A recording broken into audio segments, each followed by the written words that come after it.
That house is mine because I built it. You need to leave now. Even if we split, I don't think you can survive on your part-time salary. Steve chuckled as he gleefully spread out the divorce papers. My name is Katie. I'm 33 years old. Recently, I started a part-time job at a nearby supermarket.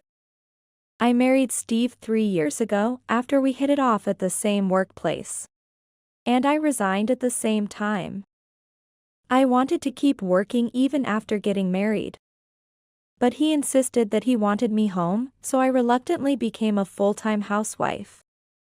However, I had always loved working and the desire to work outside kept growing day by day. After much persuasion, I finally managed to get a part-time job. We want children, but haven't been blessed with any yet. I love cats and wanted to get a pet, but Steve hates cats, so I reluctantly gave up on the idea. Steve, who originally wanted me to be a full-time housewife, didn't like that I started working part-time and started complaining about everything I did. You went to your job again today, huh? Recently, the house seems to be getting dirtier. Aren't the laundry clothes all wrinkled? You're not keeping up with the housework at all. That wasn't true. I had finished cleaning before going to work, and the laundry was perfectly stretched out. What are you talking about? I'm doing everything as perfectly as before. It's obviously dirty. Where are your eyes? And the food is always the same. Fried chicken again today. Can't you make a variety of dishes? I didn't make fried chicken that often, and I tried to be creative with the meals every day.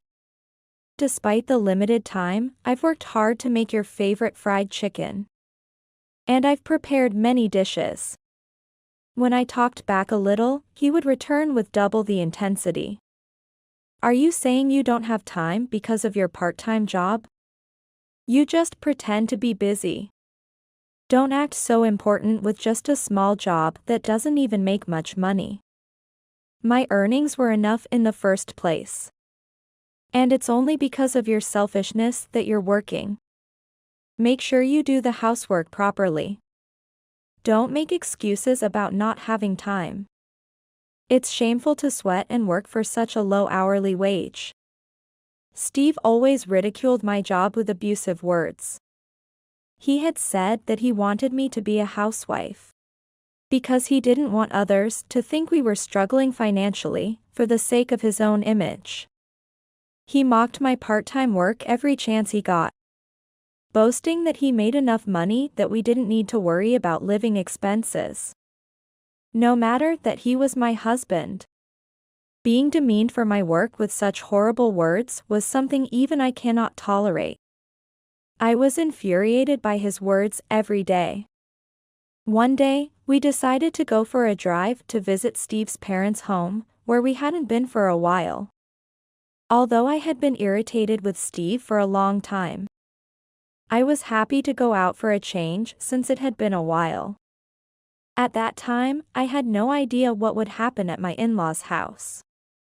After driving for a few hours, we arrived at Steve's parents' home, where his mother, who lived alone, greeted us with a smile. After dinner, which she had prepared, Steve went out to play slots. While doing the dishes with my mother-in-law, her demeanor seemed to change.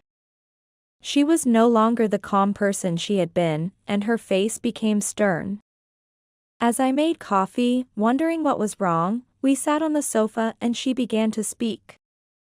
Katie, according to Steve, you're working a part-time job.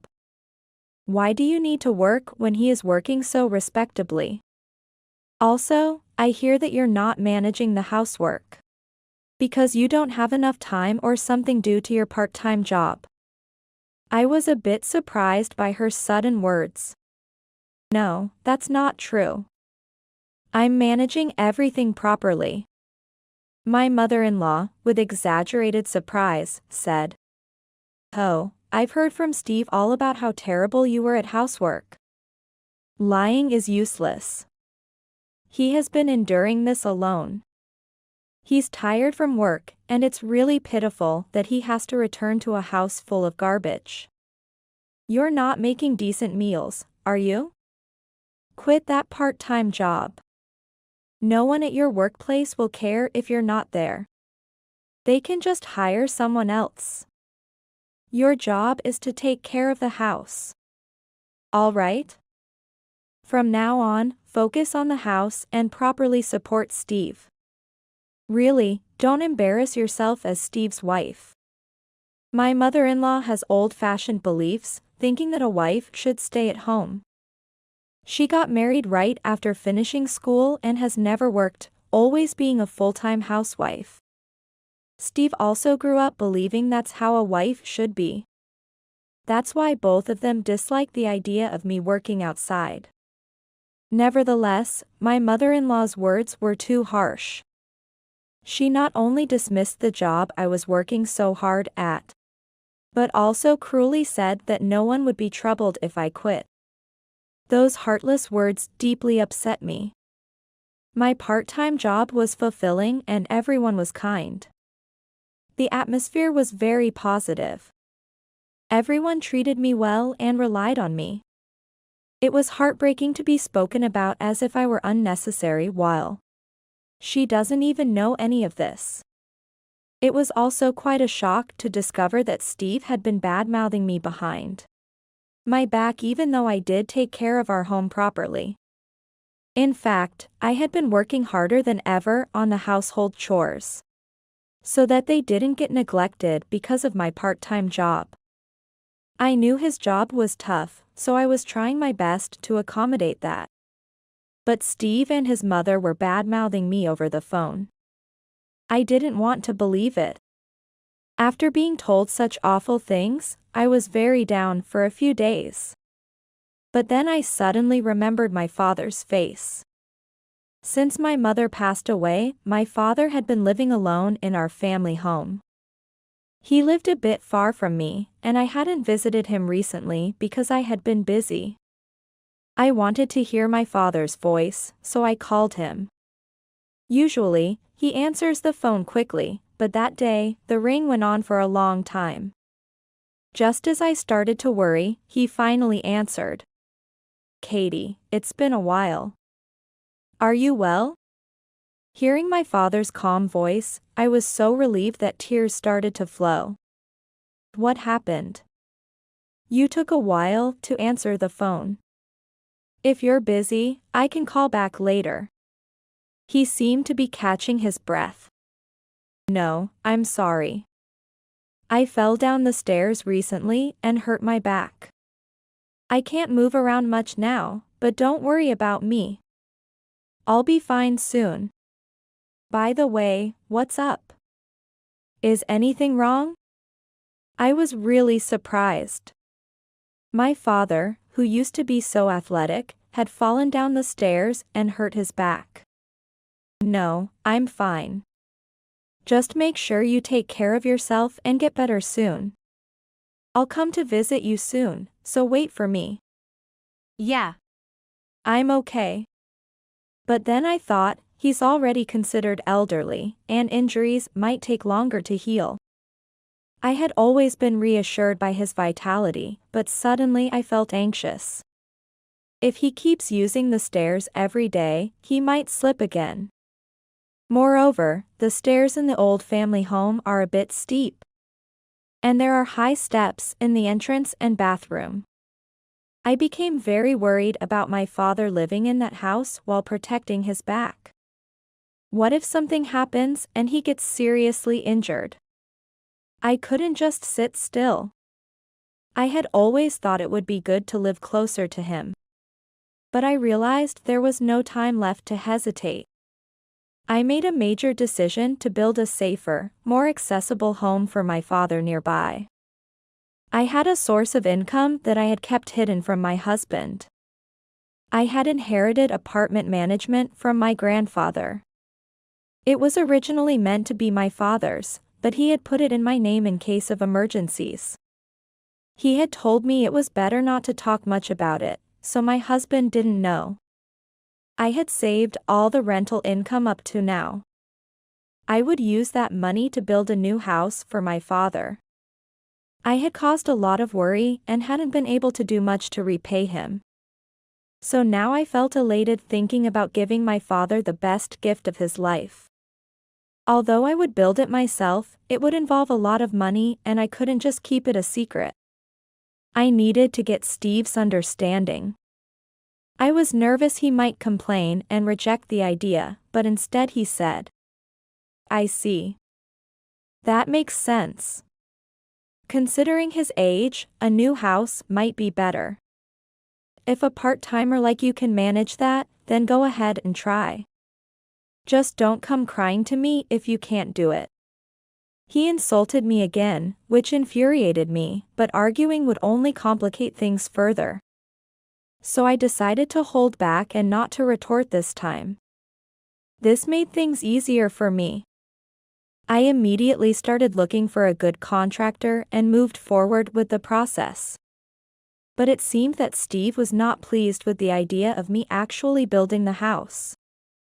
He didn't voice any complaints, so I tried not to mind it, but he was not usually the type to stay quiet. One day, I was shocked when I went to the bank to withdraw money for groceries. Our living expenses had been reduced by $3,000, withdrawn all at once. I had no recollection of spending such a large amount of money. There could only be one person who could have done this. It was hard to believe that Steve would use the money without asking.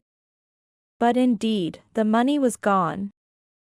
That night, I confronted him. When I went to the bank today, I found that $3,000 had been withdrawn from our living expenses. Do you know anything about this? Steve arrogantly replied. I gave it to my mother. You said you were going to build a house, so you must have been saving up somewhere, right? $3,000 isn't a big deal. I couldn't believe my ears. Why do you have to give her money? Your mother isn't exactly broke, is she? Besides, that's our living expense. It's too selfish to give away such a large sum without even asking me. He snapped back. What do you know about my mother? She said she was struggling. What's wrong with a son helping his mother? Besides, that money was earned by me. How I use it is none of your business. If it bothers you, try earning as much as I do with your part-time job. See? You can't say anything. Don't ever complain about what I do again. After shouting at me, he stormed out of the room. I had always believed that, despite his harsh words, Steve would never betray me. It would have been better if he had just discussed it with me. If he wanted to give money to his mother, maybe there would have been a better way, and this argument might have been avoided. Did he think I would oppose it? Or did he not trust me? Instead of our marriage bringing us closer, it felt like our hearts were drifting apart. Steve didn't seem to think there was anything wrong with using the money without consent. And the next day, he acted as if nothing had happened and went to work after breakfast. I didn't say more because I didn't want another argument, but I couldn't shake off my uneasy feelings. Meanwhile, the new house was finally completed. Despite the hustle, the kind construction company provided lots of support. And I managed to build a beautiful house. I had asked my father to pack up some of his things.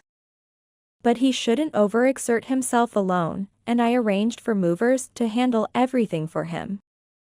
With just 2 weeks left until moving day, I was overflowing with joy at the thought of doing something filial for my father in the house I had built. On the day, I planned to help my father unpack in the new house along with Steve. When I tried to discuss the arrangements for the day, Steve said something unbelievable. Hey, that house isn't for your father. It's going to be for my mother. I have the right to decide who lives in the house I built. So, it's going to be my mother who lives there. I couldn't understand what he was saying. In a panic, I responded. I built that house. It's for my father to live in. There's no way a part-timer like you could build a house. It's my money that built it, so don't get cocky. It seems he truly believed that it was his money that built the house. When I discussed building the house the other day, he easily accepted my idea. Was it because he planned from the start to make it for his mother, not my father? That's a terrible way to do things. Now, I had to prove that I built it with my money. I had no choice but to tell him about the rental income one had kept secret until now.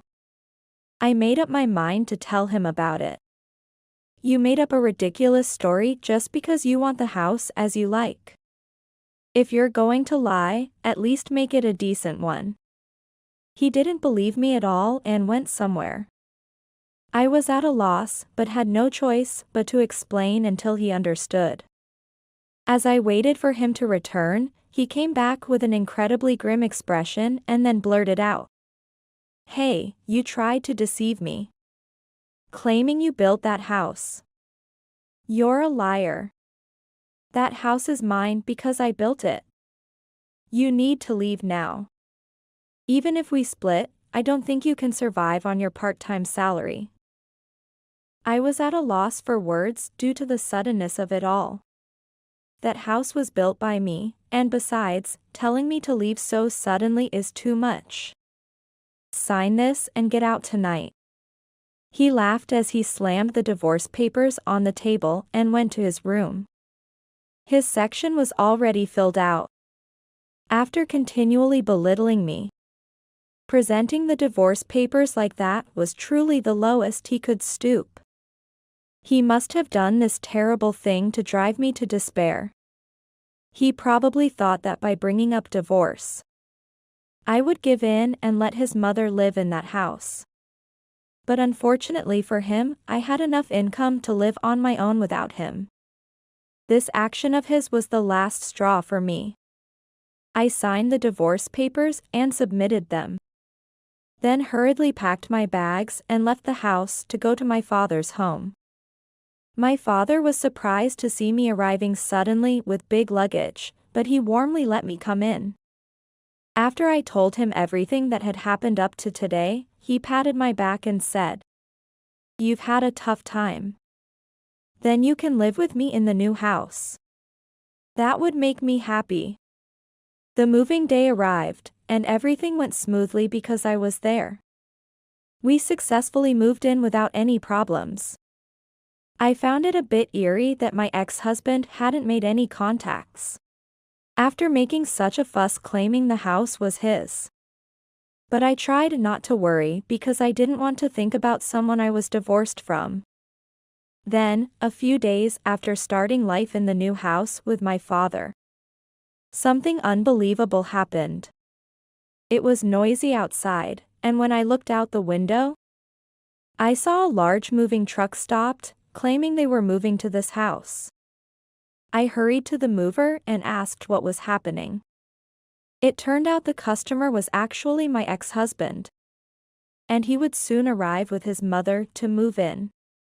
They planned to forcefully move into this house where my father and I were already living.